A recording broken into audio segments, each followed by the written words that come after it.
Hello everybody, my name is Megan and today I am dressed like roses and chocolate.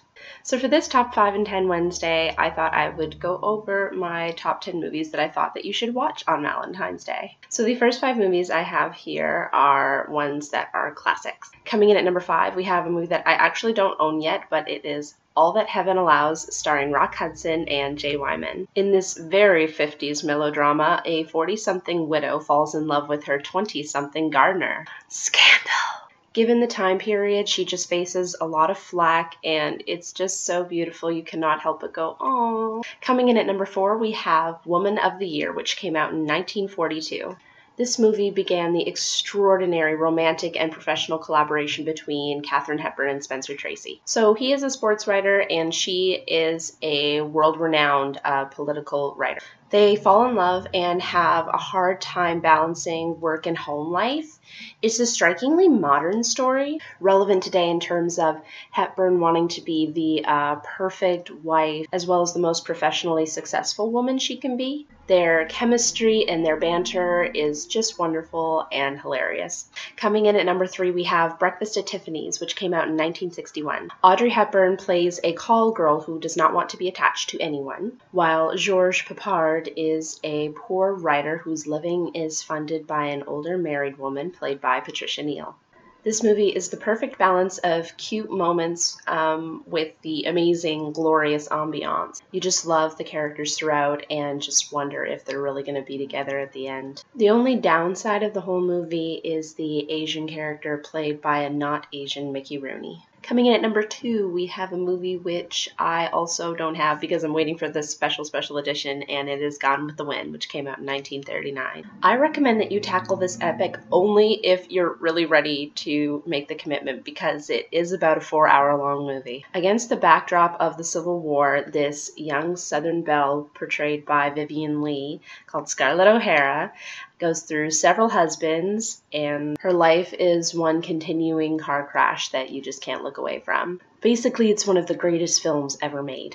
Coming in at number 1 in this category, we have An Affair to Remember, which came out in 1957, starring Cary Grant and Deborah Kerr. A chance meeting on an ocean liner causes 2 people to fall madly in love and decide to be together 6 months after they break the news to their current fiancés. They agree to meet at the top of the Empire State Building in 6 months' time, and then one of them doesn't show up.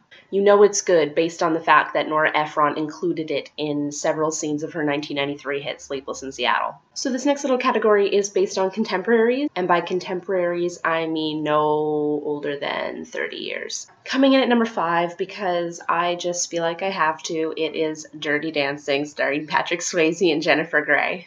This is far and away the most cheesiest movie you will ever see in your lifetime, but that does not make it any less good. So this teenage girl and her family travel to this summer resort, and there she meets this absolutely gorgeous dance instructor. As the title implies, there is dirty dancing in this movie, and it's a lot of fun. Also, the soundtrack is flippin' awesome. Coming in at number 4, we have Pretty Woman, which came out in 1990, starring Julia Roberts and Richard Gere. In this quintessential 90s rom-com, a wealthy businessman develops mutually romantic relationships for a very sweet prostitute in Beverly Hills. It's truly a modern-day fairy tale, and while I find it highly unlikely that it could ever happen, it is still one of my favorite girly time movies of all time. Coming in at number 3, we have the 2004 film The Notebook, starring Ryan Gosling and Rachel McAdams.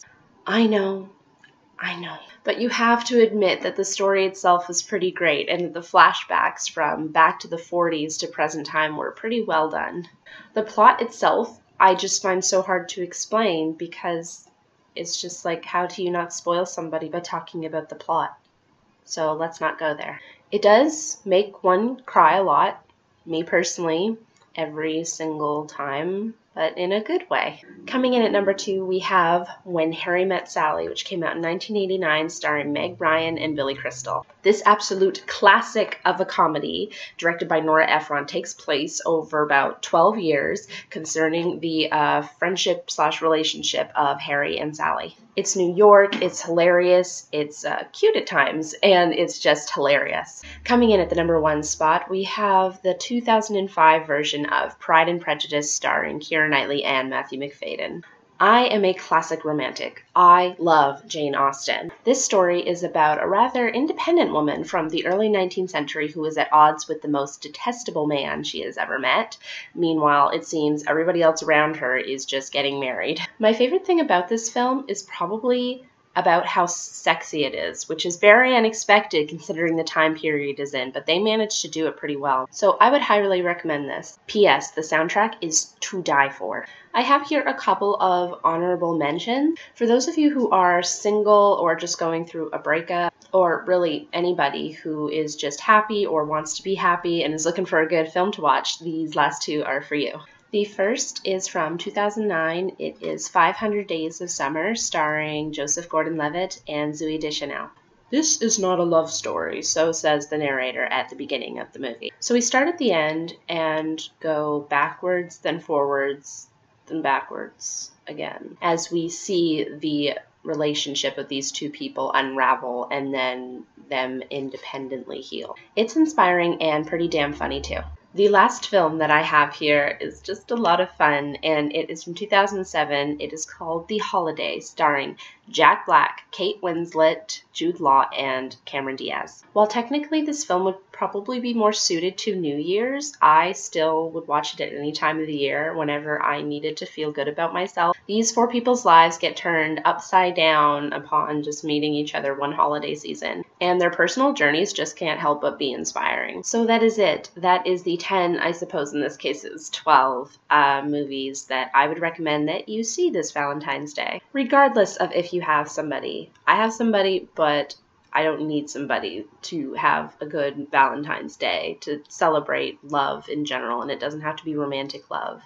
I wear this because I love chocolate and roses, but I would buy myself chocolate and roses if I didn't have a boyfriend, and there's no reason why you shouldn't either. So thank you guys for watching. I hope you have a wonderful week, and if you would like to talk about any of the films below, they're obviously some of my personal favorites as well, because I own them and I love them. So if you'd like to talk about them, please let me know in the comments below. I'd love to talk about them. Thanks again for watching. Please like, comment, and subscribe, and I shall see you guys soon with another video. Bye everyone!